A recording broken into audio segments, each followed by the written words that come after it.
أعوذ بالله من الشيطان الرجيم.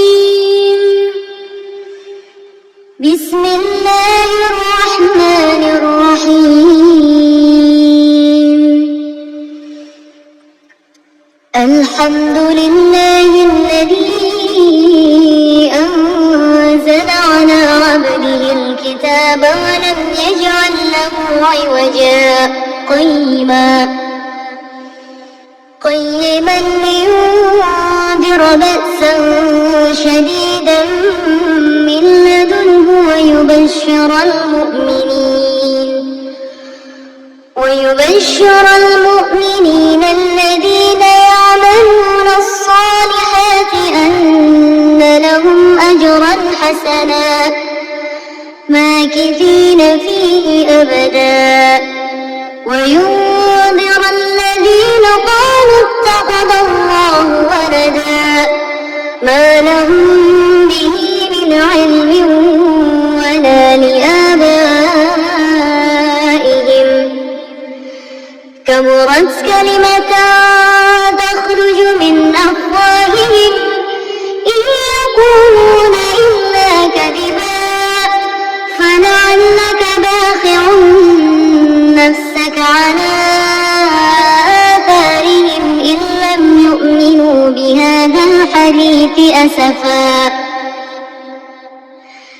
إنا جعلنا ما على الأرض زينة لها لنبلوهم أيهم أحسن عملا وإنا لجاعلون ما عليها صعيدا جرزا. أم حسبت أن أصحاب الكهف والرقيم كانوا من آياتنا عجبا إذ أوى الفتية إلى الكهف فقالوا ربنا آتنا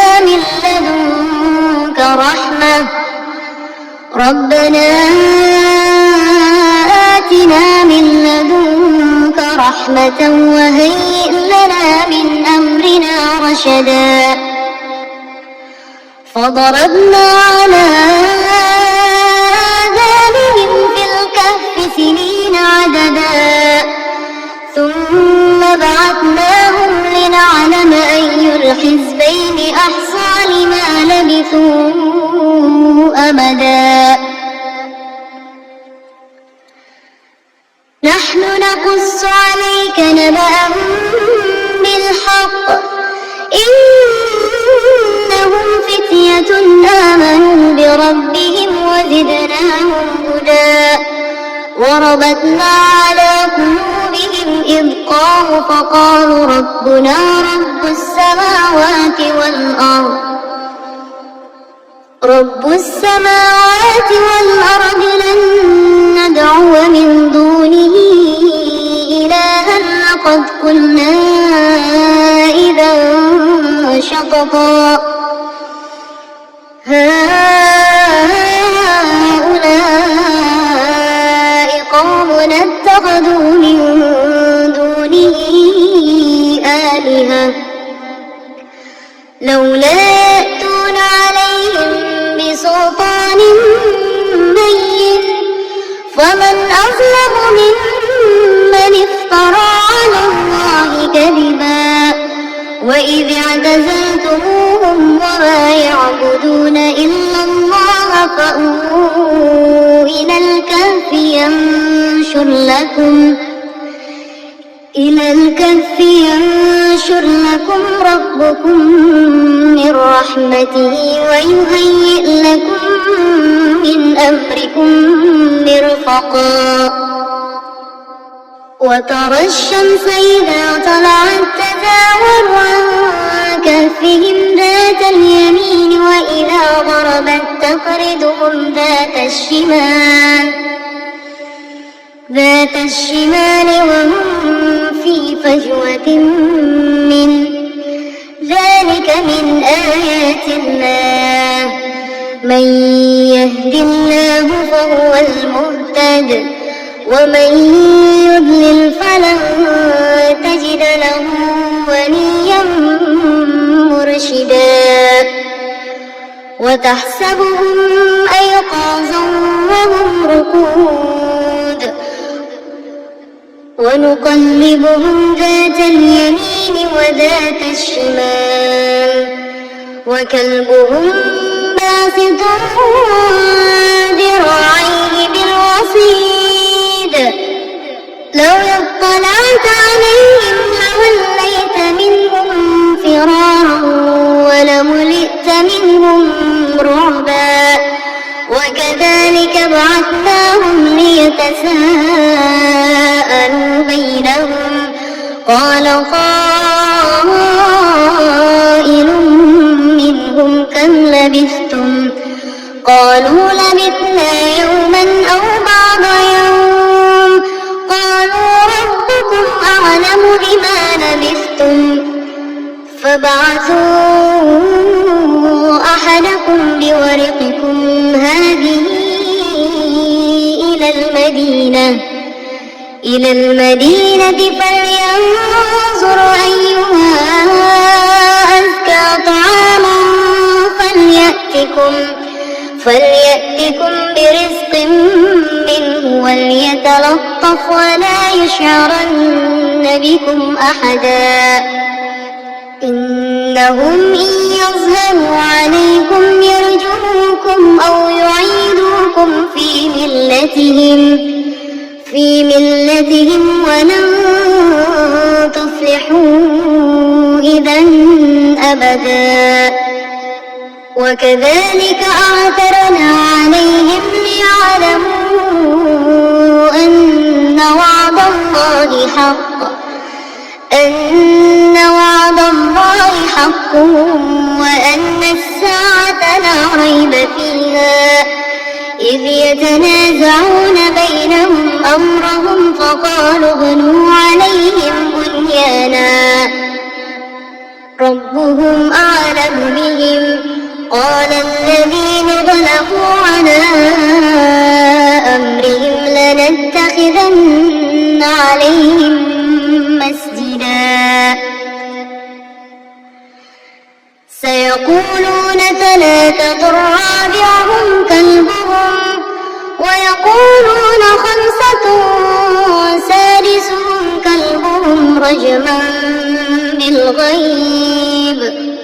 ويقولون سبعة وثامنهم كلبهم قل ربي أعلم بعدتهم ما يعلمهم إلا قليل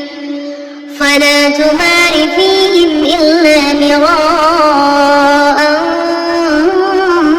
ظاهرا ولا تستفت فيهم منهم أحدا ولا تقولن لشيء إني فاعل ذلك غدا إلا أن يشاء الله واذكر ربك إذا نسيت وقل عسى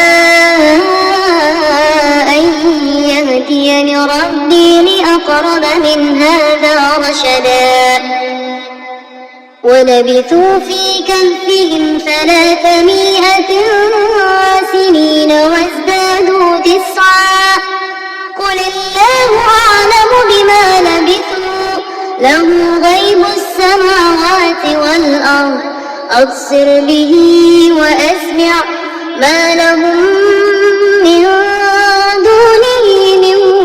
ولي ولا يشرك في حكمه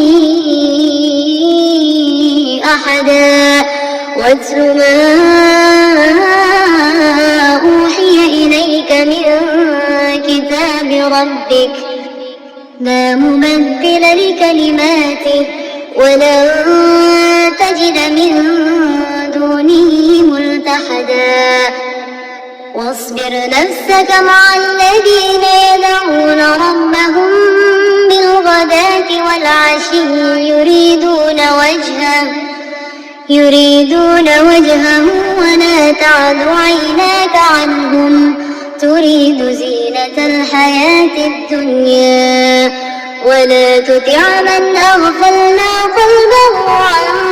ذكرنا واتبع هواه وكان أمره فرطا وقل الحق من ربكم فمن شاء فليؤمن ومن شاء فليكفر إنا أعتدنا للظالمين نارا أحاط بهم سرادقها وإن يستغيثوا يغاثوا بماء كالمهل يشوي الوجوه بئس الشراب وساءت مرتفقا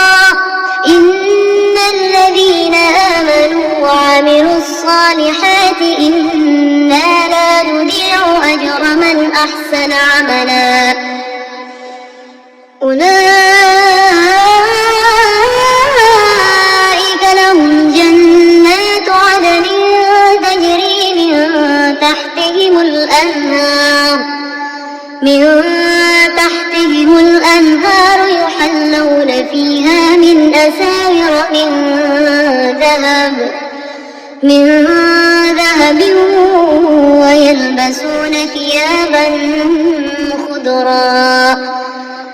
ويلبسون ثيابا خضرا من سندس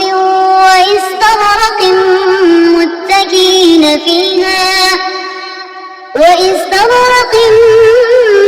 متكئين فيها على الأرائك نعم الثواب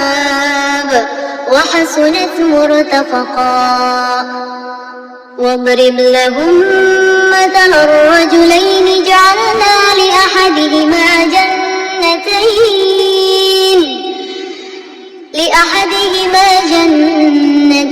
من أعناب وحففناهما بنخل وجعلنا بينهما زرعا كلتا الجنتين آتت أكلها ولم تظلم منه شيئا وفجرنا خلالهما نهرا وكان له ثمر فقال لصاحبه وهو يحاوره أنا أكثر منك مالا وأعز نفرا ودخل جنته وهو ظالم لنفسه قال ما أظن أن تبيد هذه أبدا وما أظن الساعة قائمة ولئن رددت إلى ربي لأجدن خيرا منها منقلبا قال له صاحبه وهو يحاوره أكفرت بالذي خلقك من تراب ثم من نطفة ثم سواك رجلا لكن هو الله ربي ولا أشرك بربي أحدا ولولا إذ دخلت جنتك قلت ما شاء الله لا قوة إلا بالله إن ترني أنا أقل منك مالا وولدا فعسى ربي أن يؤتيني خيرا من جنتك ويرسل عليها حسبانا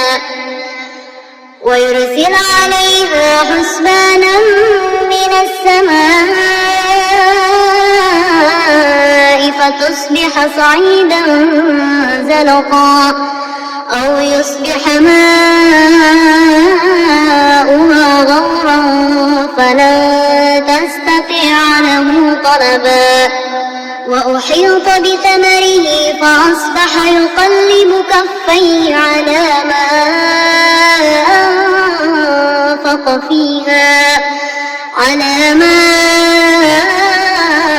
أنفق فيها وهي خاوية على عروشها ويقول يا ليتني لم أشرك بربي أحدا ولم تكن له فئة ينصرونه من دون الله وما كان منتصرا هنالك الولاية لله الحق هو خير ثوابا وخير عقبا واضرب لهم مثل الحياة الدنيا كماء إن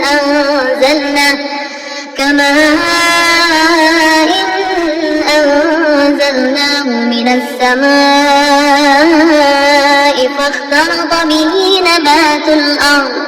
فاختلط به نبات الأرض فأصبح هشيما تذروه الرياح وكان الله على كل شيء مقتدرا المال والبنون زينة الحياة الدنيا والباقيات الصالحات خير عند ربك ثوابا وخير أملا ويوم نسير الجبال وترى الأرض بارزة وحشرناهم فلم نغادر منهم أحدا وعرضوا على ربك صفا لقد جئتمون كما خلقناكم أول مرة بل زعمتم أن لن نجعل لكم موعدا ووضع الكتاب فترى المجرمين مشفقين مما فيه ويقولون يا ويلتنا ما لهذا الكتاب لا يغادر صغيرة ولا كبيرة إلا أحصاها ووجدوا ما عملوا حاضرا ولا يظلم ربك أحدا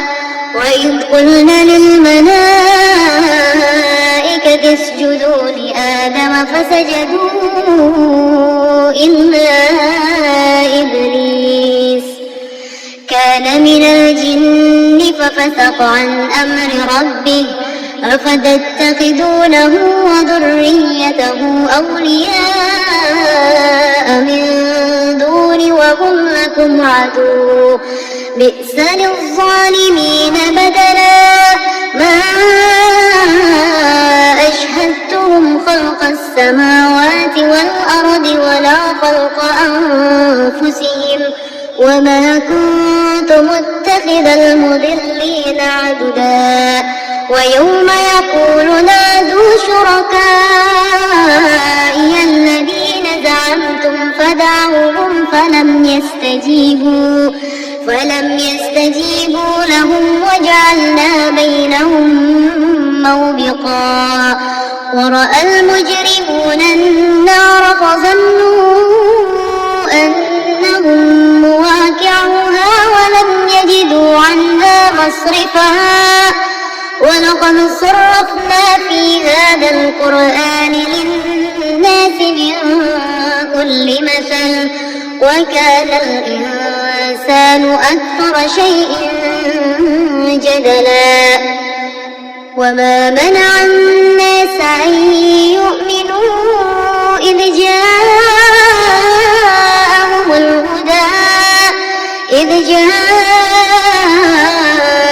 الهدى ويستغفروا ربهم إلا أن تأتيهم سنة الأولين أو يأتيهم العذاب قبلا وما نرسل المرسلين إلا مبشرين ويجادل الذين كفروا بالباطل ليدحضوا به الحق واتخذوا آياتي وما أنذروا هزوا ومن أظلم ممن ذكر بآيات ربه فأعرض عنها ونسي ما قدمت يداه إنا جعلنا على قلوبهم أكنة أن يفقهوا وفي آذانهم وقرا وإن تدعهم إلى الهدى فلن يهتدوا إذا أبدا وربك الغفور ذو الرحمة لو يؤاخذهم بما كسبوا لعجل لهم العذاب بل لهم موعد لن يجدوا من دونه موئلا وتلك القرى أهلكناهم لما ظلموا وجعلنا لمهلكهم موعدا وإذ قال موسى لفتاه لا أبرح حتى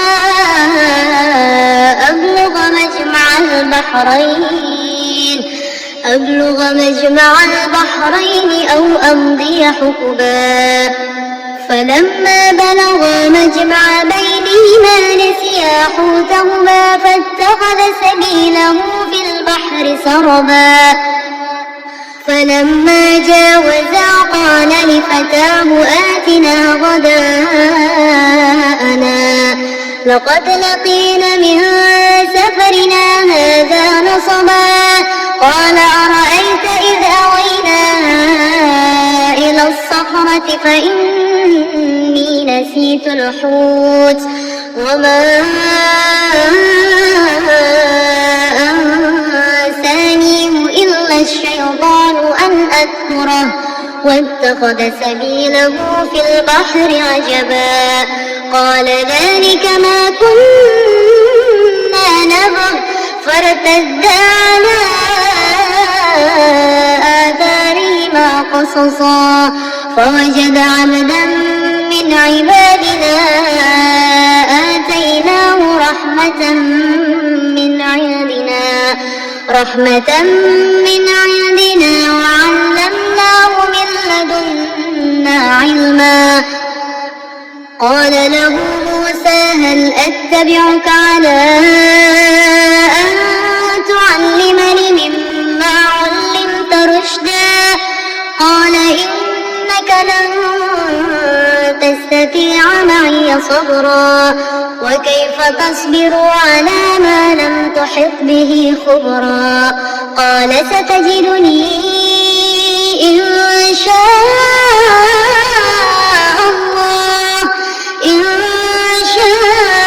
الله صابرا ولا أعصي لك أمرا قال فإن اتبعتني فلم تسألني عن شيء حتى أحدث لك منه ذكرا فانطلقا حتى إذا ركبا في السفينة خرقها قال أخرقتها لتغرق أهلها لقد جئت شيئا إمرا قال ألم أقل إنك لن تستطيع معي صبرا قال لا تؤاخذني بما نسيت ولا ترهقني من أمر عسرا فانطلقا حتى إذا لقيا غلاما فقتله قال أقتلت نفسا زكية بغير نفس لقد جئت شيئا نكرا قال ألم أقل لك إنك لن تستطيع معي صبرا قال إن سألتك عن شيء بعدها فلا تصاحبني قد بلغت من لدني عذرا فانطلقا حتى إذا أتيا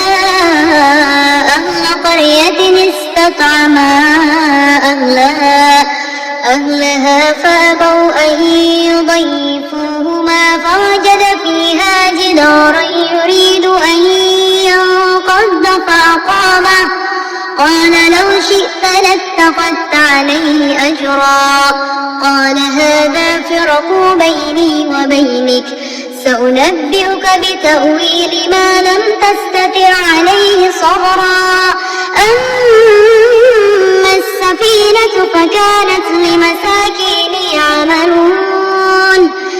فكانت لمساكين يعملون في البحر فأردت أن أعيبها وكان وراءهم ملك يأخذ كل سفينة غصبا وأما الغلام فكان أبواه مؤمنين فخشينا أن يرهقهما طغيانا وكفرا فأردنا أن يبدلهما ربهما خيرا منه زكاة وأقرب رحما وأما الجدار فكان لغلامين يتيمين في المدينة وكان تحته كنز لهما وكان أبوهما صالحا فأراد ربك أن يبلغا أشدهما ويستخرج كنزهما رحمة من ربك وما فعلته عن أمري ذلك تأويل ما لم تستع عليه صبرا ويسألونك عن ذي القرنين قل سأتلو عليكم منه ذكرا إنا مكنا له في الأرض وآتيناه من كل شيء سببا فأتبع سببا حتى إذا بلغ مغرب الشمس وجدها تغرب في عين حمئة ووجد عندها قوما قلنا يا ذا القرنين إما أن تعذب وإما أن تتخذ فيهم حسنا قال أما من ظلم فسوف نعذبه ثم يرد إلى ربه فيعذبه عذابا نكرا وأما من آمن وعمل صالحا فله جزاء الحسنى وسنقول له من أمرنا يسرا ثم أتبع سببا حتى إذا بلغ مطلع الشمس وجدها تتلو على قوم لم نجعل لهم من دونها سترا كذلك وقد أحطنا بما لديه خبرا ثم أتبع سببا حتى إذا بلغ بين السدين وجد من دونهما قوما لا يكادون يفقهون قولا قالوا يا ذا القرنين إن يأجوج ومأجوج مفسدون في الأرض فهل نجعل لك خرجا على أن تجعل بيننا وبينهم سدا قال ما مكني فيه ربي خير فأعينوني بقوة أجعل بينكم بينكم وبينهم ردما آتوني زبر الحديد حتى إذا ساوى بين الصدفين قال انفخوا حتى إذا جعله نارا قال آتوني أفرغ عليه قطرا فما استطاعوا أن يظهروه وما استطاعوا له نقبا قال هذا رحمة من ربي فإذا جاء وعد ربي جعله دكا وكان وعد ربي حقا وتركنا بعضهم يومئذ يموج في بعض ونفخ في الصور فجمعناهم جمعا وعرضنا جهنم يومئذ للكافرين عرضا الذين كانت أعينهم في غطاء عن ذكري وكانوا لا يستطيعون سمعا أفحسب الذين كفروا أن يتخذوا عبادي من دوني أولياء إنا أعتدنا جهنم للكافرين نزلا قل هل ننبئكم بالأخسرين أعمالا الذين ضل سعيهم في الحياة الدنيا وهم يحسبون أنهم يحسنون صنعا أولئك الذين كفروا بآيات ربهم ولقائه فحبطت أعمالهم فلا نقيم لهم يوم القيامة وزنا ذلك جزاؤهم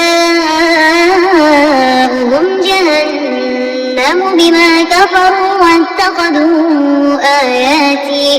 واتخذوا آياتي ورسلي هزوا إن الذين آمنوا وعملوا الصالحات كانت لهم جنات الفردوس نزلا خالدين فيها لا يبغون عنها حولا قل لو كان البحر مدادا لكلمات ربي لنفد البحر قبل أن تنفد كلمات ربي ولو جئنا بمثله مددا قل إنما أنا بشر مثلكم يوحى إلي أنما إلهكم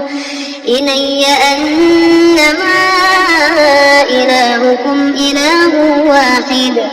فمن كان يرجو لقاء ربه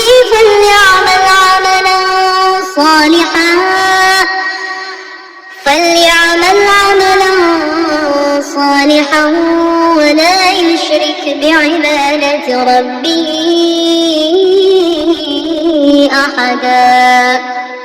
صدق الله العظيم.